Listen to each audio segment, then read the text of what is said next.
Hello, everybody. You are listening to Incorruptible Massachusetts. Our mission is really to help you understand state politics. We talk about why it's so broken, what we could have here in Massachusetts if we fixed it, and how you can get involved. And we are going to talk to someone who is getting very involved today. We're very excited to have her, Vivian Birchall. But first, I will introduce my co-host today, Jordan Berg Powers. My name is Jordan Berg Powers. I use he, him, and I have many years working in progressive politics in Massachusetts, and I'm excited to be here today. I am Anna Callahan, she, her, coming at you from Medford. Super excited about state politics and how we fix it.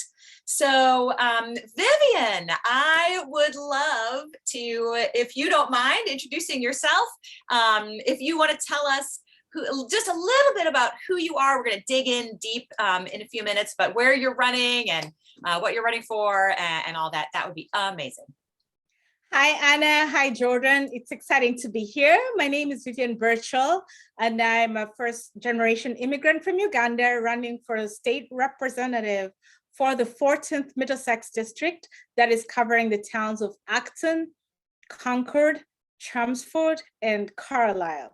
So I'm excited to be here, and I love, translating progressive ideas in simple ways that people can understand them, to realize that they are not, foreign concepts. They are just things we like, very simple things like affording insulin, affording very basic medicine. So I'm excited to be here just to talk about policy.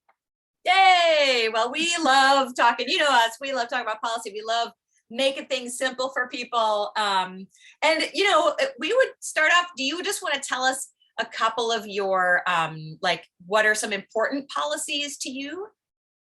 Yeah, thanks for asking. A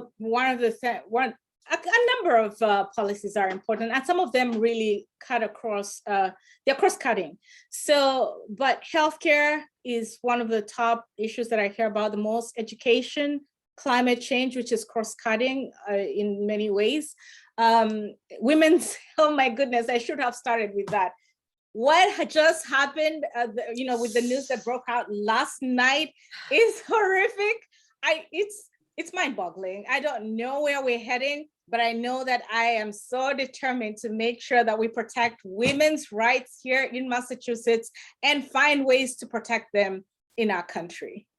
Absolutely. Wow. That's totally right on. I'm just going to go ahead and ask you to talk a little bit about your experience. I mean, I think as a candidate, your experience is a little unusual, not the sort of run-of-the-mill person running for office in Massachusetts. And I would love to hear what sort of life experiences you hope to bring to the State House.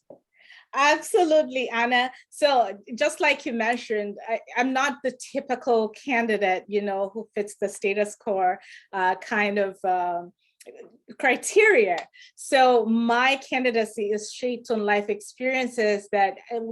work experiences that I hope to bring to the State House, and some of these are transferable skills. So my introduction, first of all, to just advocating, let's start with women's rights, because it's the hardest thing right now, not in a good way, but it's horrific what is happening here. And when I was at university, the first semester that I joined a women's empowerment organization called Action for Development.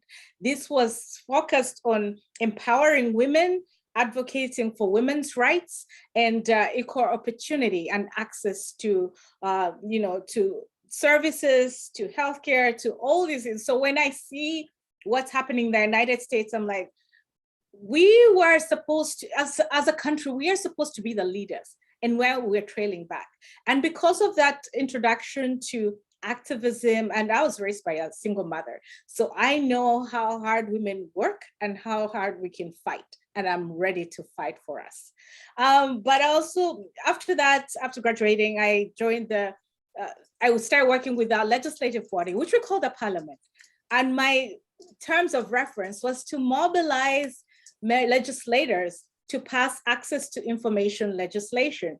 That can be so hard in a country like Uganda, but it also shows the kind of work and resilience and tact that I would be bringing to the State House, because we were able to mobilize our legislators to pass the country's first access to information legislation, which meant that it would help increase transparency, not just within the legislature, but in the country, within the departments, finance, all sectors. So again, this is something transferable that I want to bring to the State House. And then I moved to, before coming to the United States, I met my husband at a wetlands conference in Uganda. Recently we had COP26.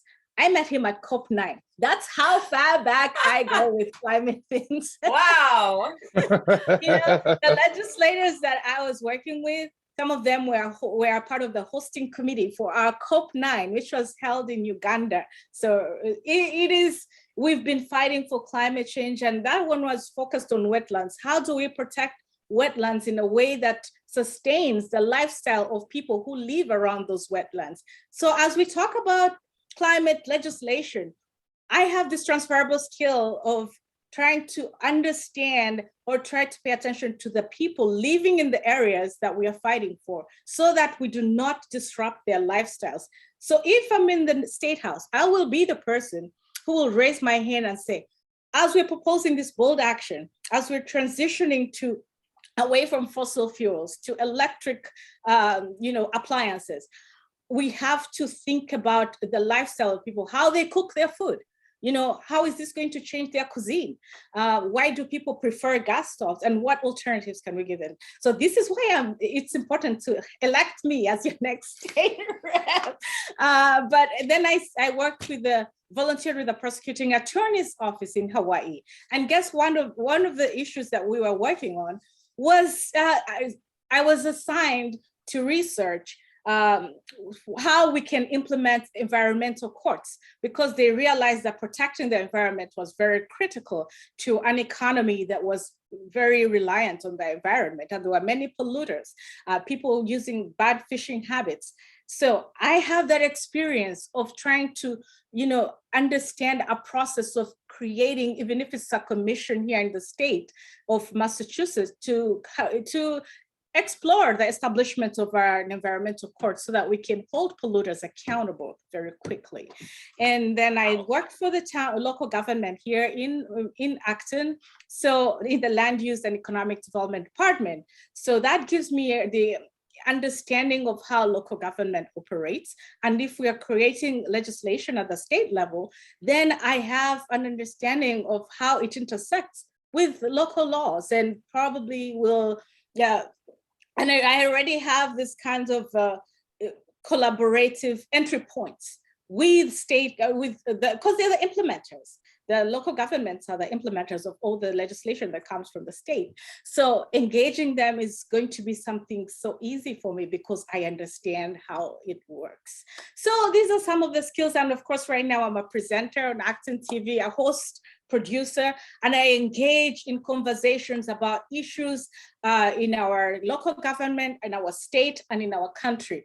And this is a skill that I hope to bring in as a legislator, because listening is very critical to understanding legislation and creating legislation that reflects the life of the people that we are representing.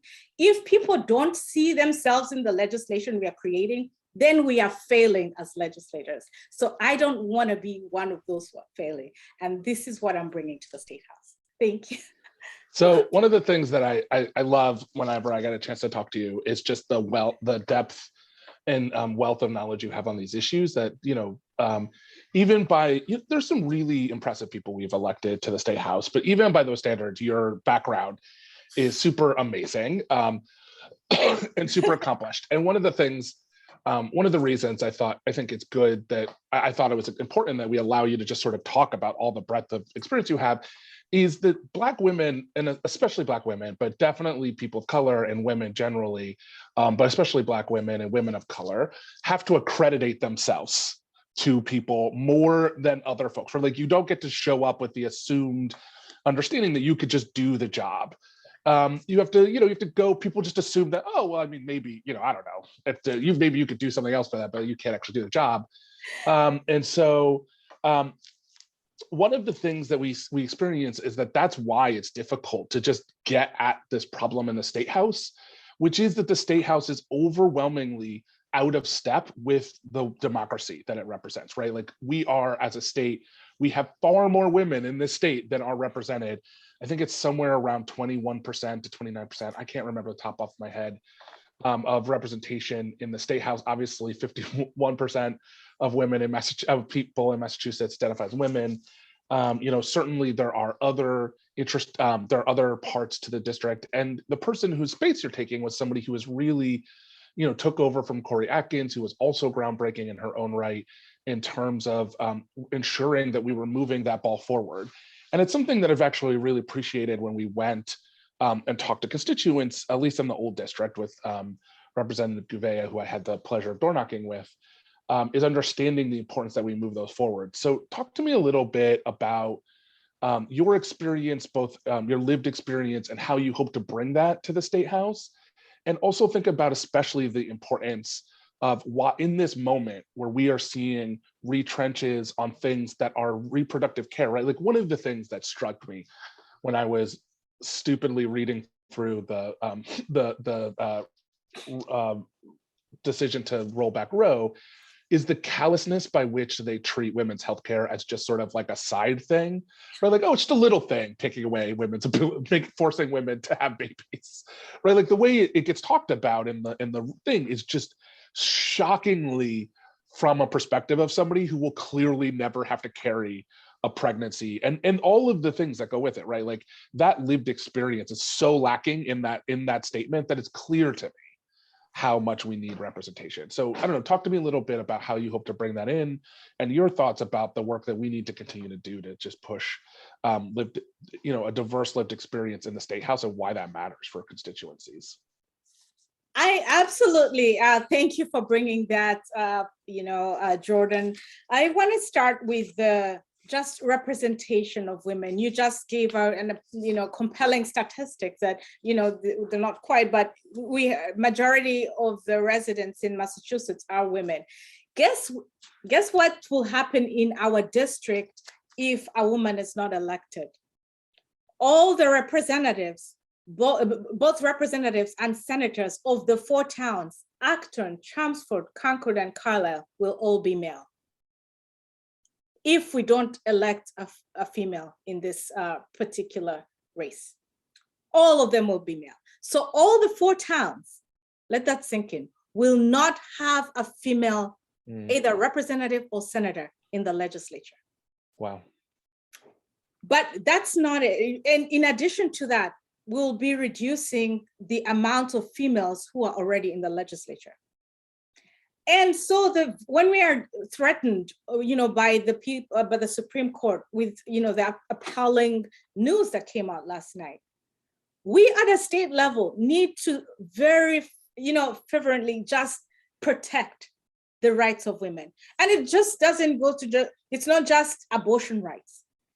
Women's healthcare is a lot, it's broad.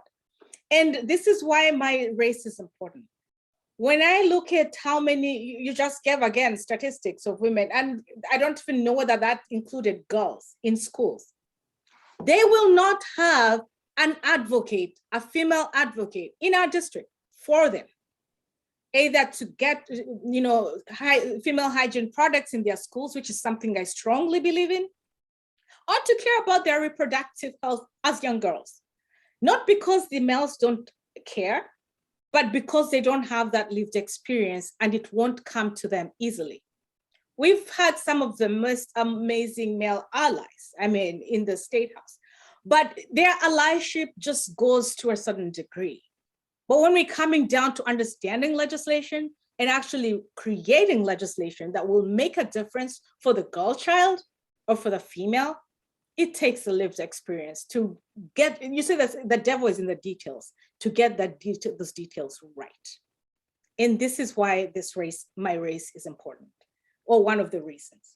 And then you talked about the diversity. I thank you for pointing out the hardship. We have to, as women of people of color, we always have to accredit ourselves because the system is not designed for people to just accept that we are qualified.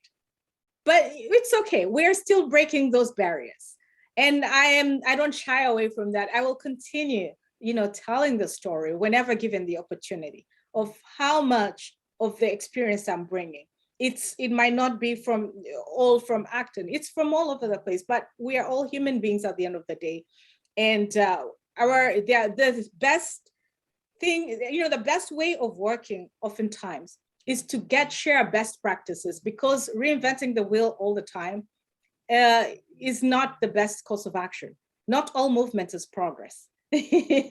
So find things that have worked in other communities and try to see if you can domesticate them in your own community. And that is something that I hope to bring. I have worked on an international scene, which brought together people from different countries, but they were able to come up with solutions. And this is the same that when I look at our legislative body, if we are, the fact that when we diversify it, then we become rich. You know why? The reason that different universities are thriving is because they've opened up their doors to international students, because they know the value of that kind of diversity. And this is the same with our legislature. Let's open it up to new lived experiences. And you talked about, again, diversity. So yesterday, out of curiosity, just trying to understand how to bring conversations, say, around climate change to demographics that are not usually consulted, I posted a prompt in a Facebook group that is only for Ugandan immigrant women. I asked them, between gas and electric stoves, which one do they prefer and why? There were varying responses. None of them was about climate change, which means that they are missing the conversation about climate change. It doesn't come offhand. It was either about costs or safety for their children. So all the varying answers, those who chose gas or electric had reasons. None of them was about climate change. But what does that tell us? As somebody running for office, I feel that it is our need, a gap. We need to actively create, communication around climate change in ways that it would include those people, so that we can bring their experiences. If their experience is price, explain how this would be cost effective. If it's safety, explain how this would be. And this is what is lacking even in our legislative body. We have, again, amazing people who have the best at heart, but without those lived experiences, it doesn't reflect sometimes. And yeah, this is what I hope to bring, some of what I hope to bring. And you talked about healthcare. As a first generation immigrant, I had that gap where all the paperwork wasn't right. And I did not have coverage, and I had a healthcare emergency. So I had to choose either to get the right treatment or the bill. So I first tried to stay away from the heavy bill, and I went with the cheaper option. And it cost me a lot of pain, a lot of bleeding, a lot of everything. And then when I had to go back, to say, I need to do it the right way. And I came back with a bill. So either way, it was a lot. I didn't win either way, right? And this is just an example of why we need to provide healthcare, Medicare for all, single payer, any other, we have to study them. They are not perfect, but if we have the will, we'll perfect them in a way that works for the state and for the people. And this is why I'm running. This is amazing. And I have so many things from your experience that I really want to dig into. I would love, we were chit-chatting just before we hit record, and I was sort of realizing that all the work that you have done, this podcast is called Incorruptible Massachusetts. We have incorruptible in the name of the podcast. We talk about the corruption in the State House all the time. And you have worked at the international level with a job description of combating corruption. So in a sense, we were just joking that you're taking a step down. You're doing continental anti-corruption work, right? And now you're just going to be in one state, but you should probably That'll probably be easy for you. You'll take care of that in a year or two. But I would love for you to talk just a little bit about the anti-corruption work that you did in Africa. Right. So I worked, thank you again for asking that. I worked for it's like a caucus or an organization of legislators within the legislative body. It's called the African Parliamentarians Network Against Corruption. Now, the beauty of this organization, it doesn't just stop in Africa. There is I don't want to call it a sister, but another organization that is similar called the Global Organization for Parliamentarians Against Corruption, GOPAC. It's based in Canada. So we used to work collaboratively. And in addition to that, we also partnered with Transparency International. So Transparency International has different offices and chapters in the different countries. So part of the work that we did, including simplifying anti-corruption legislation from state level to the national level, was through these partnerships. So yes, it was some of the most exciting work I ever did. And sometimes people think fighting corruption is something very foreign and very hard. I mean, it's just like fighting for healthcare. It takes the will, and it takes the mobilization skills, and sitting down with fellow legislators and focusing on the harms of not having transparency. Rotating the conversations around, if we are, around the benefits to the people that we represent.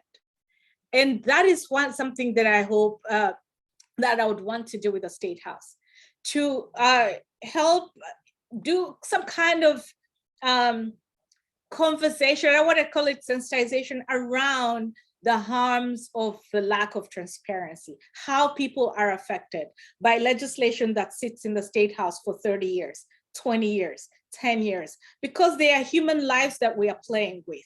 And everyone has just one life.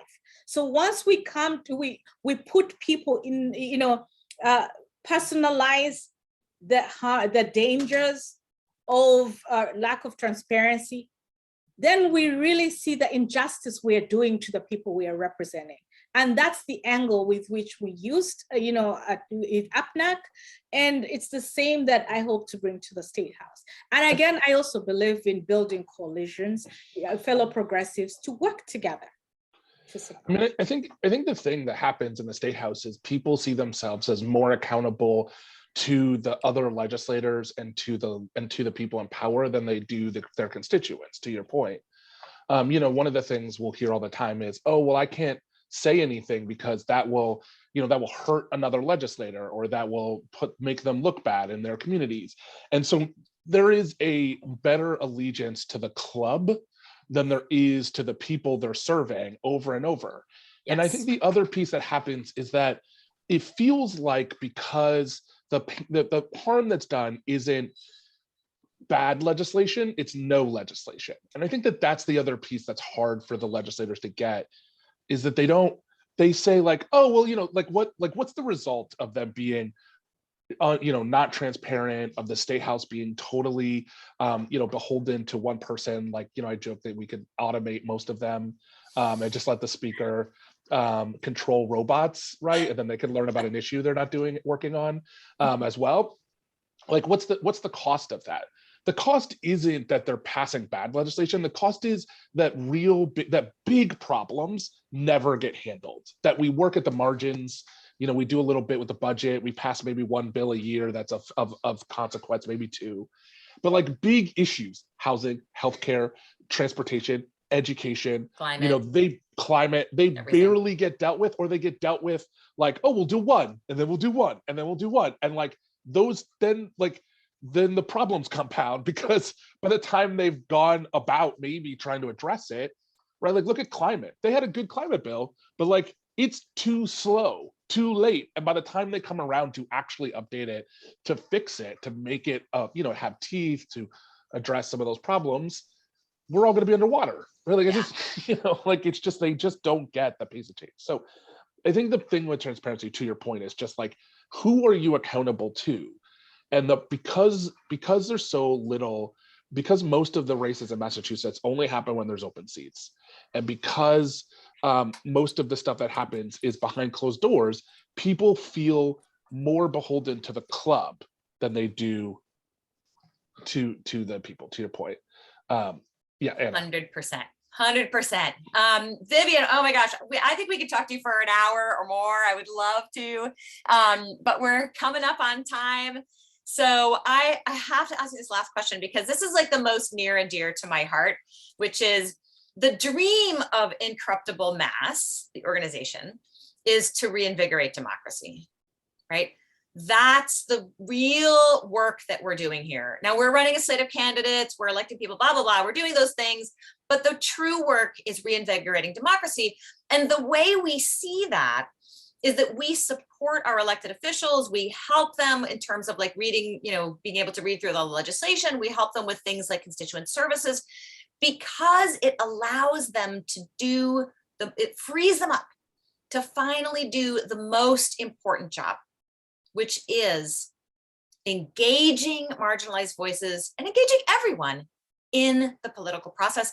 And we recommend that people do that through listening sessions, right? These sessions where you listen, you as a legislator, listen to people, get people in a room and you talk about policy, you listen to them. And when I first talked to you and you told me that you've been doing this for years and that you're doing it during your campaign, I nearly cried. I was like, wow, we don't even have to like teach her how to do this. She's literally already doing it.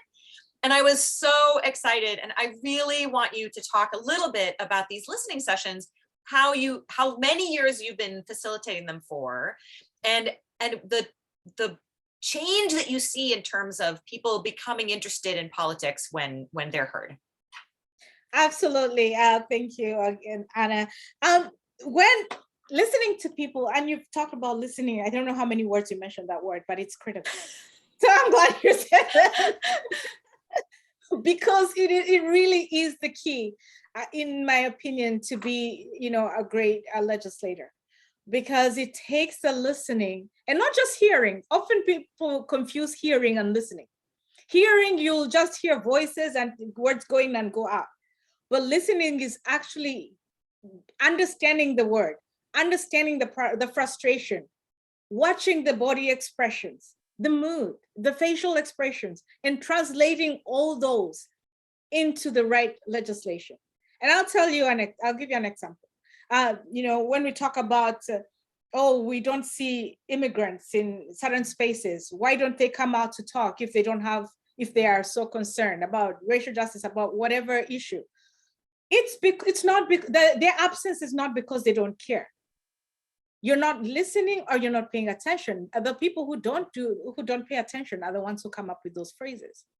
Because if you're paying attention, you would know that they are overburdened with everything else in the world, in the state or in their communities. They're overburdened with work schedules. They're overburdened with heavy, childcare costs, with lack of community support. I have an image of a friend of mine. She's a fellow immigrant. I was holding her baby on my chest at midnight because she was still at work. And then she came in at work and had two other kids were at another babysitter's place at midnight. That babysitter is a fellow, immigrant as well, and is on the senior side, older. And then she had to drive, and the husband was also at another, so they had to cross each other, and then come back and get their baby, and then get their other children, and then come to a home. And we are living with them in the same towns, and we are not acknowledging their absence. We are dismissing it. That is, it's something that as a legislator, it makes me emotional, especially when people say that, these voices are not present. If they want, they should come out. We need to find out the reasons they're not there and break those barriers. Reduce childcare costs, improve housing, get higher incomes. They are working minimum wages. Increase their wages, and make sure that there are support systems for people who migrate as seniors. They don't have trainings. We are not finding very, very quick not quick, but real solutions for these people. And this you is know why these things because you run listening sessions and you've had them and you've brought these people into a room. And the listening is not even the public ones. There is also the private ones. So I do the public ones. Sorry for getting off. I know you asked about, as a producer, I host, I provide the platform to listen to different groups of people. Some of them are very functional listening sessions, like about water quality, about housing, about environment, healthcare. But then there are also the informal ones that I do behind closed doors, that are more, personal, so that people don't feel uncomfortable and hold the stigma. So I think as legislators, we can also do that. We can have those, if you want, for photo moments, because that's what legislators do. But then we also have to pay attention to have more meaningful conversation and listening sessions behind closed doors where there are no cameras. And that's how we'll make the difference. Yeah, and I've heard you talk about how this has been part of your job. Yes. For years, that you've run these and facilitated these kinds of sessions in other contexts as well. Right, both in the context of global health, local health, hosted conversations about immigration. The UN, I was invited by the IOM, International Organization for Migration, in 2018 to speak at the UN about migration and how the diaspora, African diaspora, and that it was also part of their listening session. And so I've been both as a facilitator and as a contributor to some of these listening sessions. And I want to continue doing that. As a legislator, I will provide the platform where I listen to residents, both publicly and not publicly, so that we can come up with meaningful legislation. So amazing.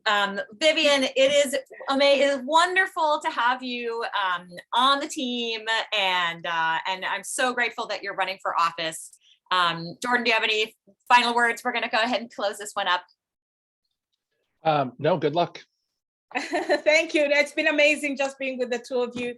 You do amazing work for our democracy. Just keep going. And I forgot to mention earlier when we were saying fighting for transparency, I've signed the pledge, obviously, Act on Mass pledge, and I'm going to partner with you, Incorruptible Mass. So building these coalitions so that we can work together and not duplicate resources and energies is going to be great, amazing, and Mass Alliance and all these amazing groups. So I'm humbled and excited. Wonderful. Thank you so much. Thanks everybody for listening, and we'll see you all next week.